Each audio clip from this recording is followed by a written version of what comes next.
Hello friends, good morning. এখন বাজে ঠিক ভোর 5টা আর আজ হলো রবিবার। আমি আমার ব্লগটা এখান থেকে শুরু করছি, দেখতে থাকো। তো দেখো, প্রতিদিন গাড়ির মতো আমি ভোর 5টায় উঠে পড়েছি। অন্য দিন না 5:30 হয়ে যায়, 5:45 হয়ে যায়, কিন্তু আজকে দেখো বেশ 5টাতেই উঠে পড়েছি তাড়াতাড়ি।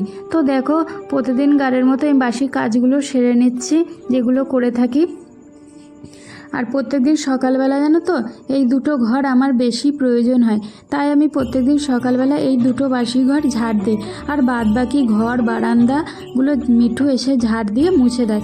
আর যেদিন মিঠু না আসে সেই দিন সকালবেলা আমি সব কটা ঘর ঝাড় দিই, মোছা আর হয় না, শুধু ঝাড় দিয়ে রেখে দিই। আর তারপরে দেখো, আমার বাসি কাজ কমপ্লিট হয়ে গেছে, স্নান করে চলে এসেছি, মন্দিরে যাব তাই রেডি হয়ে নিয়েছি। আর আজকে না তোমাদের দাদা বাড়িতে নেই, মেয়েকে আনতে গেছে, তাই সকালের পুজোটাও আমি করব। তো দেখো, সিঁদুর পরে নিয়েছি, নিয়ে ছাদে এসে কটা বাসি জামা কাপড় মেলে দিচ্ছি, দিয়ে পুজোর কাজে যাচ্ছি। তারপরে দেখো, পুজোর কাজ করে চলে এসেছি, তখন 8:30 মতন বাজে। এসে বাসি বিছনাটা তুলে নিচ্ছি। আর সব সময় না মশারি টানানো হয় না, যেদিন টানাই সেদিন তোমাদের দাদা সকালবেলা যখন ওঠে তখনই মশারিটা তুলে জানলাগুলো খুলে দেয়। কিন্তু আজকে তো তোমাদের দাদা বাড়িতে নেই, মেয়েকে আনতে গেছে, তাই আজ এটাও আমাকে করতে হচ্ছে। আর ব্ল্যাঙ্কেটটা জানো তো ইউজ করা হয় না, যেদিন এসি চালানো হয় সেদিনই ইউজ করা হয়। কদিন তো বেশ ঠান্ডা ঠান্ডায় আছে, ওই জন্য আর ইউজ করা হচ্ছে না। তারপর দেখো, আজকে না নতুন বেড কভার বের করেছি, 2 ঘরেই নতুন বেড কভার পেতেছি। এই ঘরেও পেতেছি, পুরো একদম মানে প্যাকেট থেকে বার করে, আগে ইউজ করিনি, আলমারির থেকে বার করেই পেতে নিয়েছি।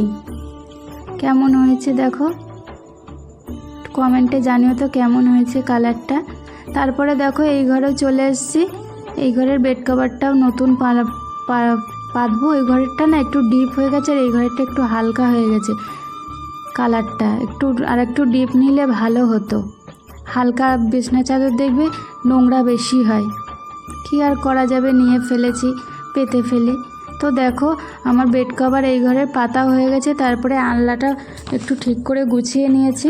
আর তারপরে দেখো, আজকে সকালবেলা না আমি আর রান্না করব না, তাই একটু জলমুড়ি খেয়ে নিচ্ছি। দুপুরে একটু সেদ্ধ ভাত করে খেয়ে নেবো, একার জন্য না আর আলাদা করে রান্না করতে ইচ্ছা করছে না। তারপরে দেখো, জলমুড়ি খেয়ে নিয়ে আবার কাজে লেগে পড়েছি। ডাইনিং টেবিলটা ধুলো পড়েছিল, একটু ঝেড়ে পুছে নিচ্ছি, দরজাগুলো একটু ঝেড়ে পুছে নিলাম। আর তারপরে দেখো, মিঠু চলে এসছে কাজ করতে এখন।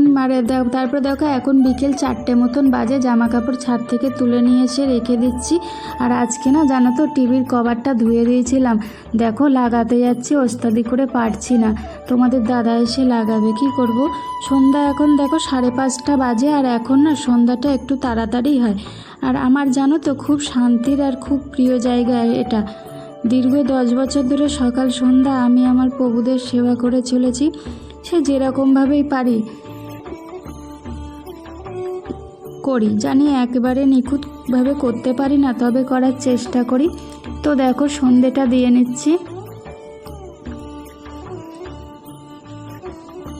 তো আমার সন্ধে দেওয়া হয়ে গেছে, প্রভুর প্রসাদ লাগানো হয়ে গেছিলো, এবার বিছনা করে দিচ্ছি। তো আমার ব্লগটা এই পর্যন্ত, যদি ভালো লেগে থাকে লাইক কমেন্ট শেয়ার করবে। টাটা।